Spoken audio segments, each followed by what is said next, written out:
अस्सलामुअलैकुम, आप देख रहे हैं ANY न्यूज नेटवर्क। मैं हूं मोहम्मद एहसन। साहिवाल से एग्जीक्यूटिव डायरेक्टर प्रिंस सल्दा हुसैन की रिपोर्ट के मुताबिक तहरीक लब्बैक के मरकजी रहनुमा हरदिल अजीज़ राय मुनसिफ अली खरल साबिक उम्मीदवार कौमी असम्बली ने कहा है कि अलामा साद हुसैन रिजवी का साहिवाल में 5 जून को मिसाली इस्तकबाल किया जाएगा, जबकि अलामा साद हुसैन रिजवी का 4 जून बरोज़ इतवार अड्डा इकबाल नगर पर शानदार इस्तकबाल किया जाएगा, जिसकी तमाम तर तैयारियाँ मुकम्मल हैं। मेरे लीडर अलामा साद हुसैन रिजवी की साहिवाल आमद पर उनकी क़यादत में अवामी रैली निकाली जाएगी, जिसमें हज़ारों आशिकान रसूल सल्लल्लाहु अलैहि वसल्लम शिरकत करेंगे। इन ख्यालात का इज़हार उम्मीदवार कौमी असम्बली NA 142 राय मुनसिफ अली खरल ने अपने दीगर सियासी साथियों, मकामी रहनुमा और कारकुनों के हमरा एक पुरहुजूम प्रेस कॉन्फ्रेंस से खिताब करते हुए किया।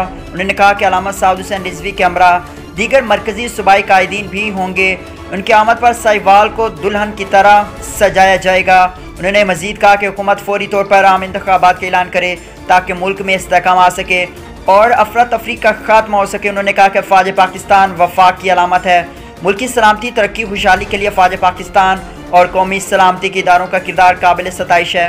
उन्होंने मजीद कहा कि अलामा साद हुसैन रिजवी की क़यादत में मुतहिद हैं। इस मौके पर कारकुनों ने अलामा साद हुसैन रिजवी राय मुनसिफ अली खरल जिंदाबाद के नारे भी लगाए। मोहम्मद जमान दीगर हज़ारों कारकुनों ने राय मुनसिफ अली खरल की क़यादत में तमाम इंतज़ामात मुकम्मल कर लिए।